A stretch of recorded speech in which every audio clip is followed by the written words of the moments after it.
a las 10.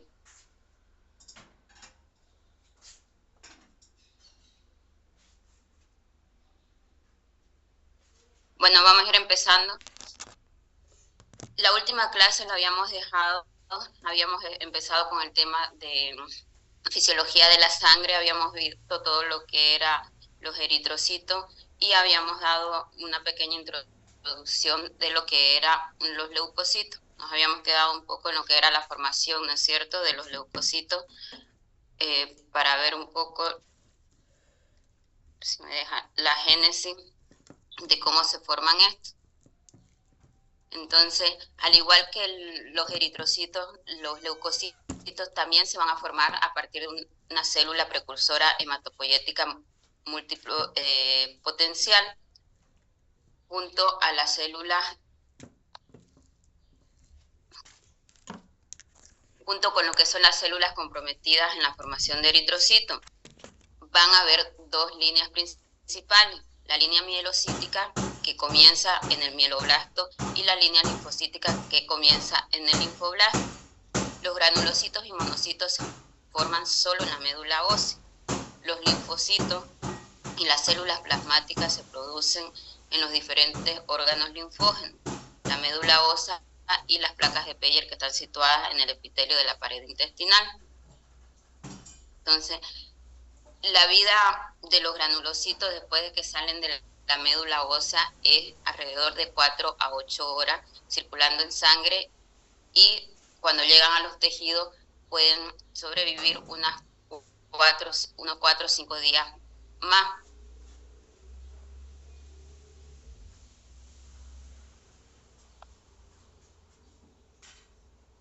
En una infección tisular grave, esta vida total se acorta unas horas, porque estos granulocitos van a acudir con la mayor rapidez a la zona infectada para realizar sus funciones, y luego de esto se destruyen. Los monocitos, la vida media en la sangre es más o menos de 10 a 20 horas antes de pasar a lo que son las membranas capilares de los tejidos. Luego van a aumentar el tamaño, se van a hacer mucho mayores, hasta que se van a convertir en macrófagos tisulares cuando llegan a los tejidos, y así van a poder vivir meses, siempre y cuando no haya alguna infección o una inflamación, que luego vamos a ver cómo reaccionan. Estos son la base del sistema macrofágico tisular, lo que proporciona una defensa continua contra las infecciones.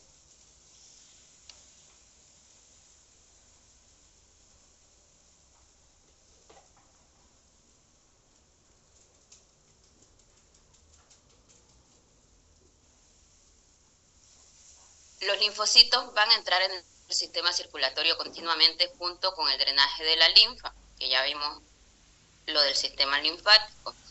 Tras unas horas pasan de nuevo de la sangre de los tejidos mediante diapédesis o extravasación, que también lo vimos cuando vimos el tema de circulatorio, que hay como un nuevo filtrado, como un nuevo paso desde ciertas células de la linfa a los capilares cuando reducen su tamaño y pueden volver a la circulación. Después vuelven a la linfa y retornan a la sangre, y así hay una circulación continua del linfocito. Tienen una vida de semana o mes. Su duración va a depender de la necesidad del organismo de estas células. Las plaquetas se sustituyen cada 10 días. En otras palabras, a diario se van a formar como 30.000 plaquetas por cada microlitro de sangre. De ahí los valores normales que luego vamos a ver en el hemograma cuando pedimos esta prueba de laboratorio. Aquí les he puesto un esquema que lo tienen en el tema 34 de Guyton, que explica un poco el movimiento de los neutrófilos por diapédesis o extravasación, a través de los cuales van a llegar y van a actuar cuando haya una lesión tisular. Ahora vamos a desarrollar un poco. Aquí tienen lo que viene a ser el capilar y el tejido intersticial, que cuando hay una inflamación, una infección, los neutrófilos por extravasación van a ir porque van a estar atraídos a través de diferentes sustancias químicas. Entonces, ¿cómo van a actuar los neutrófilos y los macrófagos frente a las infecciones? Porque van a ser el primer mecanismo de defensa del organismo frente a esta. Los neutrófilos y los macrófagos tisulares atacan y destruyen las bacterias, los virus y otros factores lesivos. Recuerden que cuando decimos y usamos el término tisular, nos estamos refiriendo a un tejido. Los neutrófilos van a ser células maduras que pueden atacar y destruir bacterias, incluso si éstas están en la sangre circulante. Los macrófagos comienzan su vida como monocitos sanguíneos, que era lo que veíamos en la anterior diapositiva, y tienen poca capacidad de luchar contra los microorganismos infecciosos. Por eso es que estos tienen que llegar al tejido para aumentar su tamaño y luego convertirse en lo que son los macrófagos, ¿no es cierto? En los tejidos estas células se van a llamar macrófagos y estos son los que van a ser capaces de combatir los microorganismos en los tejidos.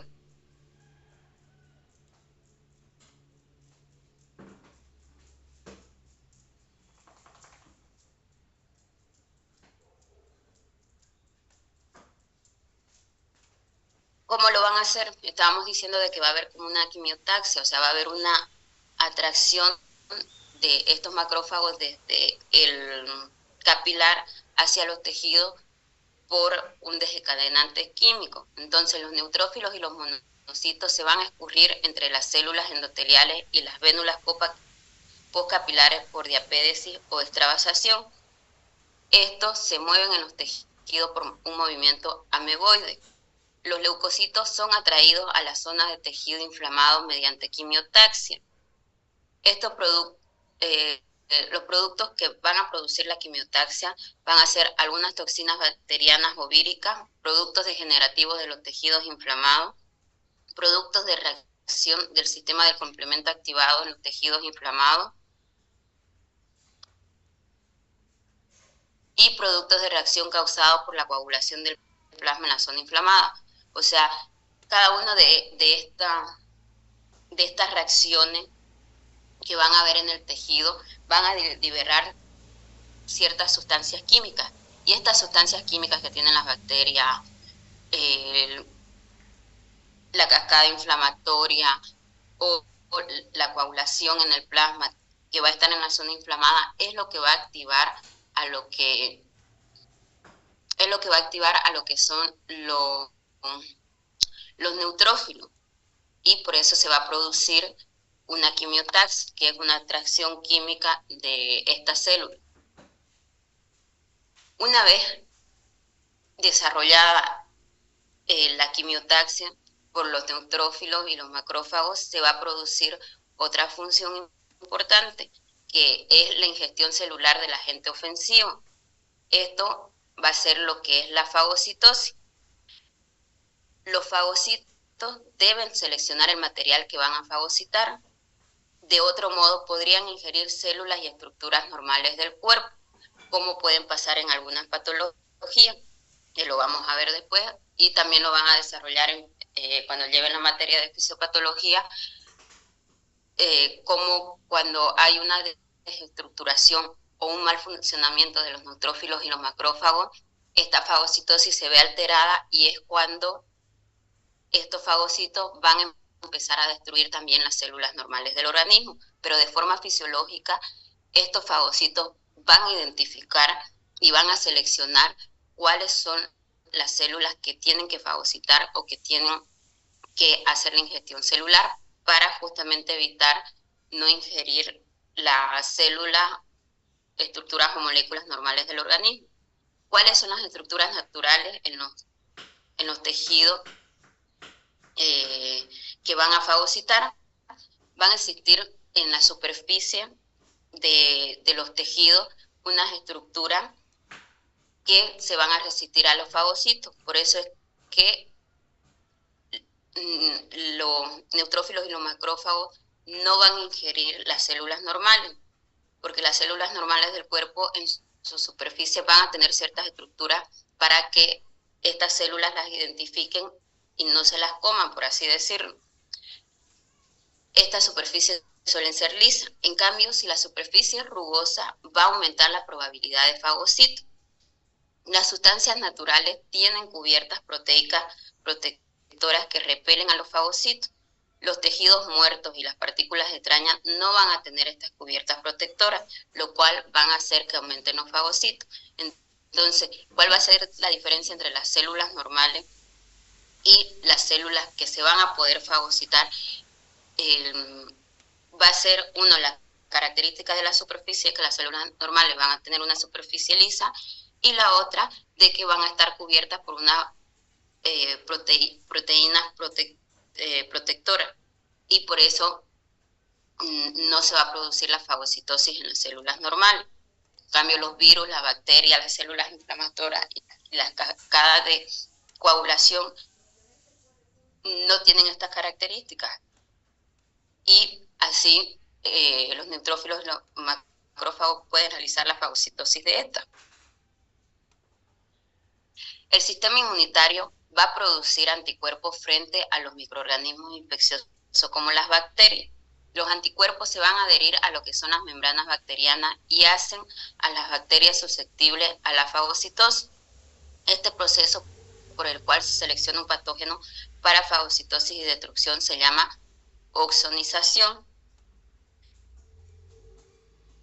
Aquí tienen la estructura de lo que es un neutrófilo.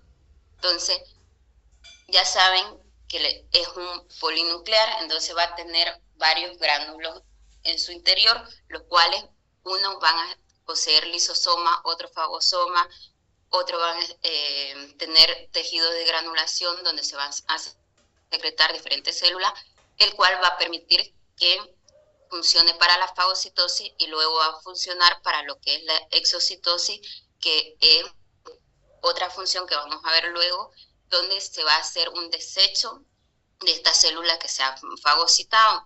Entonces el neutrófilo se va a deformar un poco y va a formar lo que son los pseudópodos, que van a ser como unos sacos que van a envolver a la célula fagocitada, para así después, mediante la segregación de diferentes sustancias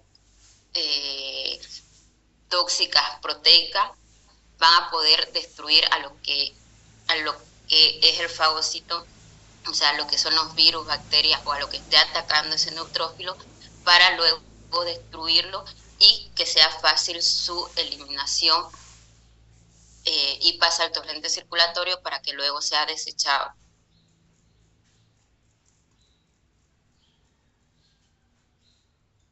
Entonces,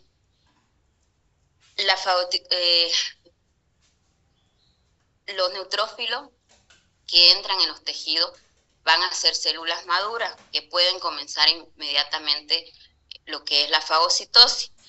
Estas se van a unir a partículas y después van a proyectar lo que son los pseudópodos, que era lo que veíamos en el dibujo en el esquema anterior, en todas las direcciones y alrededor de la partícula. Los neutrófilos no quiere decir que van a producir un solo pseudópodo. Un neutrófilo puede producir varios en todo lo que es su membrana. Depende de la cantidad de partículas que vayan a atacar o que identifique este neutrófilo.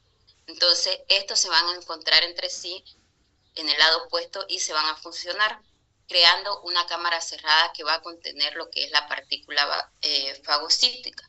Va a formar lo que decíamos como una vesícula, como un saco. Después se va a imaginar hacia el interior de la cavidad citoplasmática y se va a separar de la membrana celular externa para formar una vesícula fagocítica. Un solo neutrófilo puede fagocitar de 3 a 20 bacterias antes de que el neutrófilo se inactive y muera. Lo que decíamos, que puede formar más de un pseudópodo y más de una vesícula fagocítica alrededor de su membrana. Por eso puede fagocitar varias bacterias, virus o cualquier agente que esté atacando. Los macrófagos son el producto final de los monocitos. Entonces no vamos a confundir, una cosa son los neutrófilos y otra cosa son los macrófagos, que los macrófagos van a ser como monocitos maduros, por así decirlo, que van a ser los que entran en los tejidos desde la sangre. Como dijimos en la anterior diapositiva, van a ser monocitos que van a aumentar su tamaño dentro del tejido y se van a convertir en macrófagos. Cuando los activa el sistema inmunitario, van a ser fagocitos mucho más poderosos incluso que los neutrófilos, porque van a tener mayor tamaño, van a ser ya células un poco más maduras, que incluso van a tener una vida media, como habíamos visto, incluso de meses, dependiendo del funcionamiento que vayan a tener o si van a estar en reposo. Pueden engullir partículas mucho más grandes, incluso eritrocitos completos o parásitos completos, por ejemplo, en el paludismo. No sé si han visto en parásito o ya van a ver en parasitología que el paludismo es un parásito intracelular, se va a meter en la célula del eritrocito, por eso es que produce anemia y por eso es que a veces se pueden acantonar en ciertos tejidos si justamente lo que son los neutrófilos no lo identificamos, pero cuando llegan al hígado el paludismo se acantona o se queda a veces en lo que es el hígado. Los macrófagos son los que van a intentar engullir y atacar este parásito. Tras la digestión de las partículas, estos van a expulsar los productos residuales y sobreviven y funcionan durante muchos meses. Por eso es que tienen una vida media mucho mayor que los monocitos o los neutrófilos en sí. Una vez fagocitadas, las partículas son digeridas por enzimas intracelulares. La vesícula fagocítica que se había formado se va a convertir en una vesícula digestiva y comienza la digestión en la partícula fagocitada.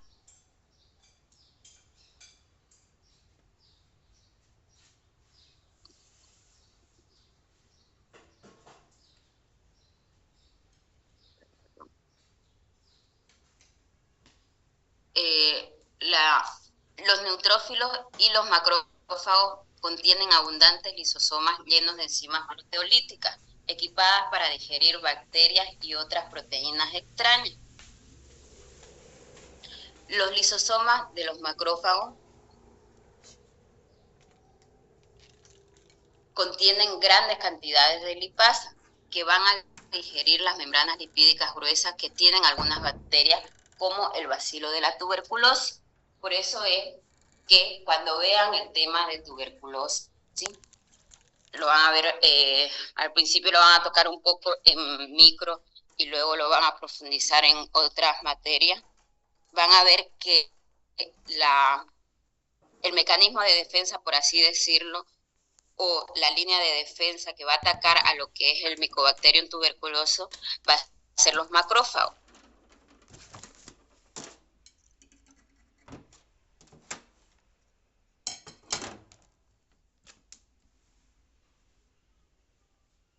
Van a contener sustancias bactericidas que matan a la mayoría de las bacterias, incluso cuando las enzimas lisosómicas no las digieren. Gran parte del efecto microbicida se debe a varias sustancias oxidantes poderosas. Por ejemplo, la mieloperoxidasa va a catalizar la reacción entre el peróxido de oxígeno y los iones de cloruro para formar hipoclorito, que es un bactericida. Van a haber diferentes sustancias que van a ayudar a lo que son las funciones fagocitarias. Algunas bacterias tienen una cubierta que son resistentes a la digestión lisosómica y secretan sustancias que resisten los efectos microbicidas de los neutrófilos y los macrófagos, y son estas las que van a pasar esta barrera y van a provocar lo que son infecciones. Estas bacterias son responsables de muchas enfermedades crónicas, por ejemplo, la tuberculosis, entre otras enfermedades crónicas. Entonces, ¿cómo se van a producir las infecciones crónicas? Cuando el microorganismo o la bacteria atacante va a ser resistente a las sustancias microbicidas que van a tener los neutrófilos y los macrófagos.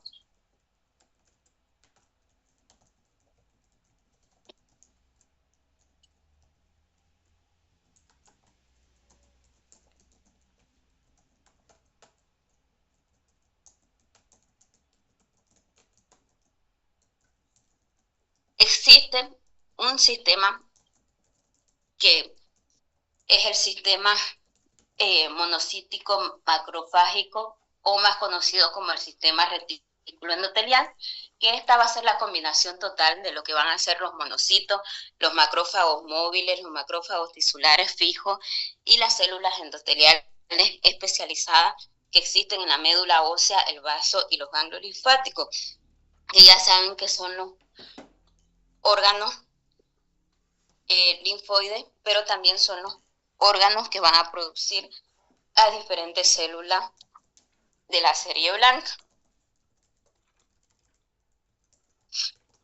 Es un sistema fagocítico generalizado, localizado en todos los tejidos, en especial en tejidos donde deben desecharse grandes cantidades de partículas, toxinas y otras sustancias indeseables. Lo que le decía, el sistema retículo endotelial va a ser casi un sinónimo de lo que es el sistema monocitos macrofágico.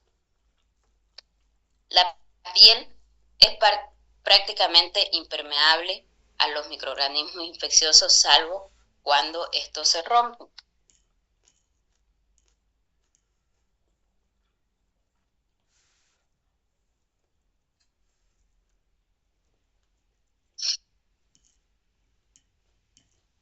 ¿Qué es la inflamación? Hemos visto un poco lo que hacen los neutrófilos y los macrófagos cuando existe alguna infección en el organismo, cómo atacan y cómo producen lo que es la fagocitosis. Y ahora vamos a hablar cómo actuarían estos cuando hay un proceso inflamatorio.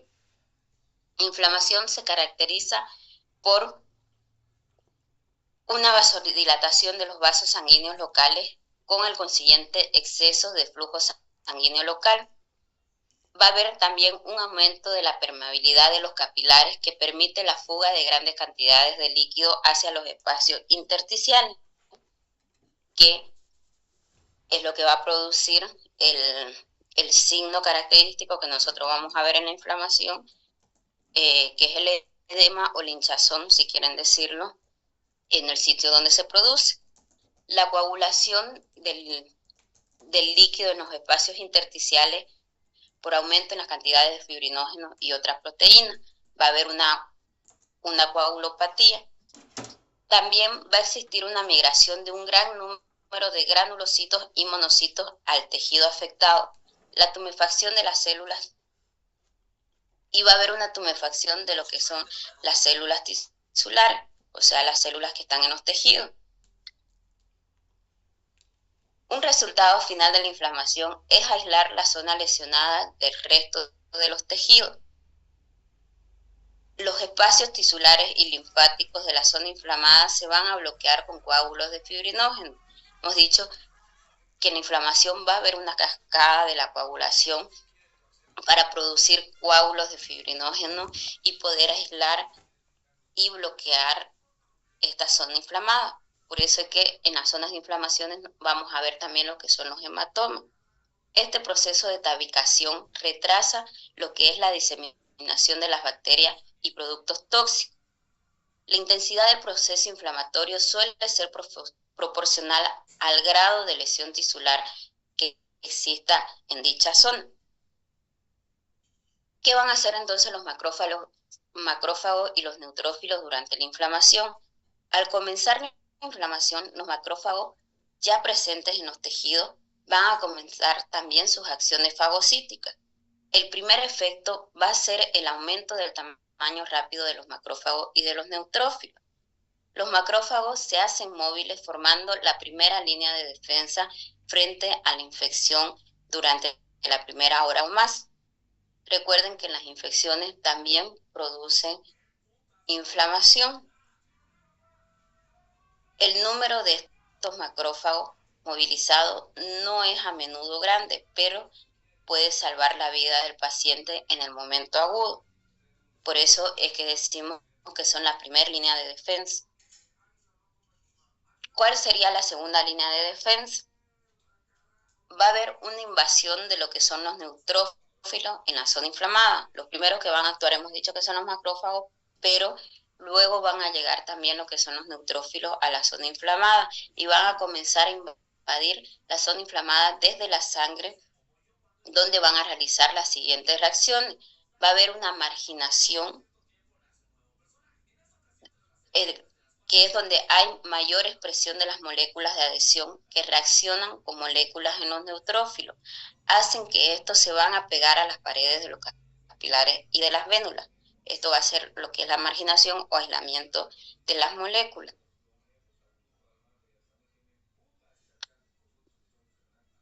Las uniones, perdón, no sé qué pasa. Ahora sí.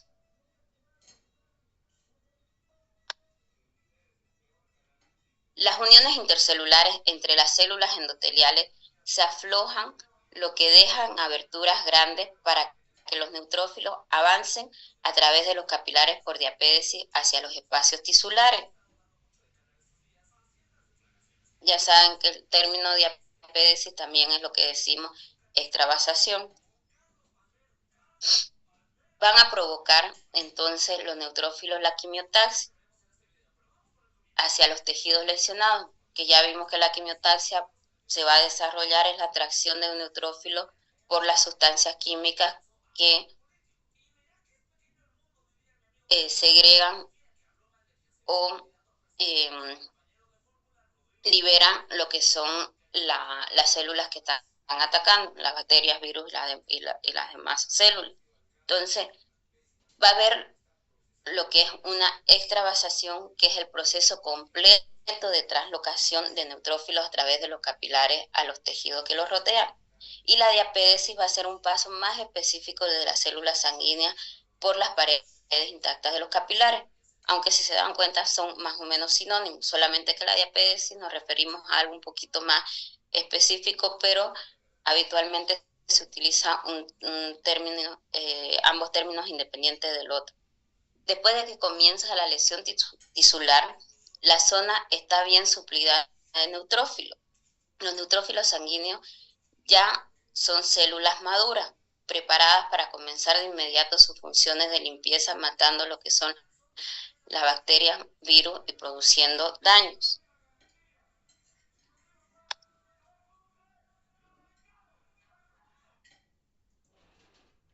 El número de neutrófilos en la sangre aumenta 4 a 5 veces desde, vamos a hablar, de lo que es el término neutrofilia. El término de neutrofilia va a ser un aumento de los neutrófilos en la sangre. Estos pueden aumentar incluso hasta 4 o 5 veces más del valor normal. El valor normal es entre 4.000 a 5.000 y pueden aumentar hasta 15.000 o 25.000 neutrófilos por microlitro. Esto se debe a los productos de la inflamación que van a entrar en el torrente sanguíneo, los cuales van a llegar a la médula ósea y van a actuar sobre los neutrófilos almacenados para movilizarlos hacia la sangre.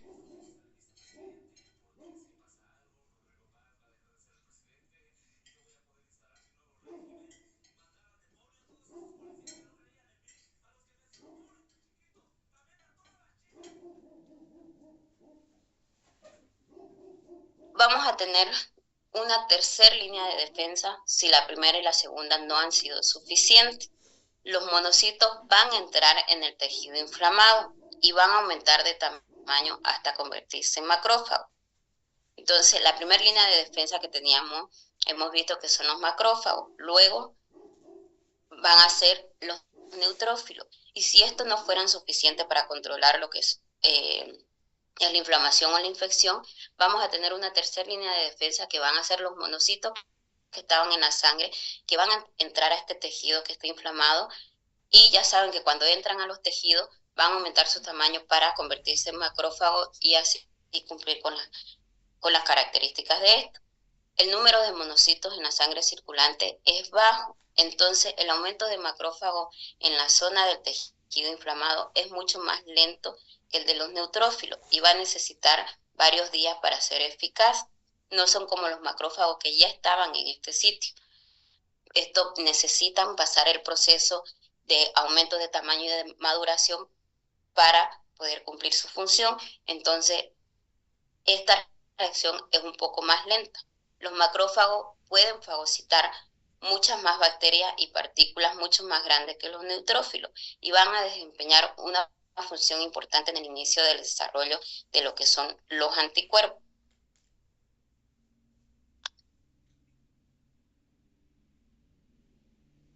Si no es suficiente esto, igual tenemos otra línea de defensa en el organismo, una cuarta línea, que esta va a ser dada por una mayor producción de lo que son los granulocitos y monocitos en la médula ósea. Ya no estamos hablando del tejido ni en el torrente circulatorio, sino estamos hablando a nivel de la médula ósea, donde esto se va a deber a la estimulación de las células precursoras de los granulocitos y los monocitos en la médula ósea. Si este estímulo es procedente del tejido inflamado, si el estímulo procedente del tejido inflamado continúa en el tiempo, la médula ósea puede continuar produciendo estas células en grandes cantidades durante meses, incluso años.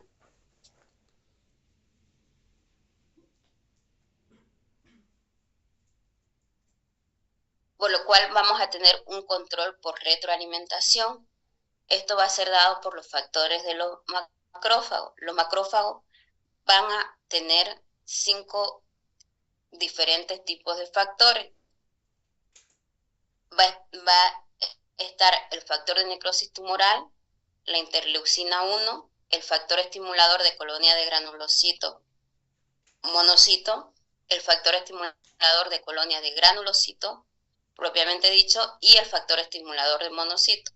Como ven, hay 3 factores estimuladores, uno en común y 2 específicos solamente de granulocitos y monocitos. La causa de esta producción de granulocitos y monocitos en la médula ósea se va a dar por los 3 factores estimulantes de colonia, los 3 últimos que hemos mencionado.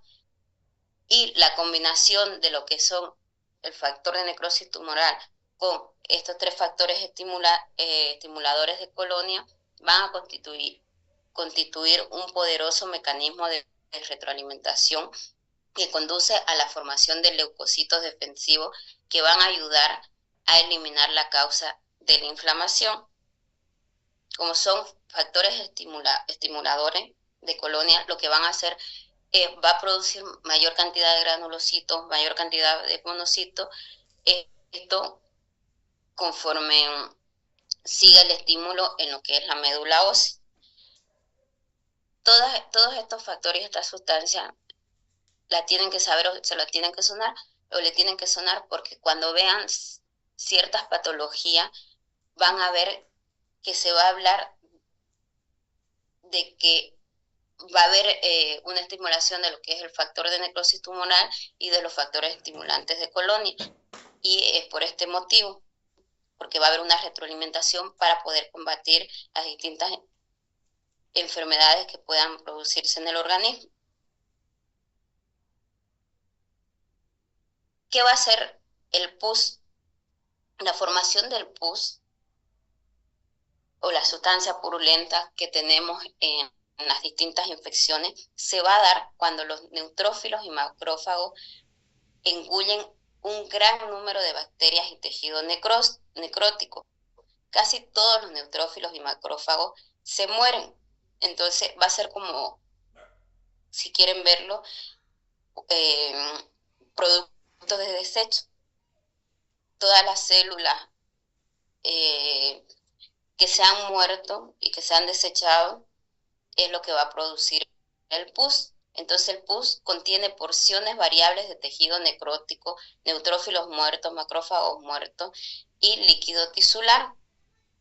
Cuando la infección se ha suprimido, las células muertas y el tejido necrótico del pus se autolizan a lo largo de un periodo de días. Los productos finales son absorbidos por los tejidos vecinos y por la linfa hasta que la mayoría de los signos de lesión tisular desaparecen.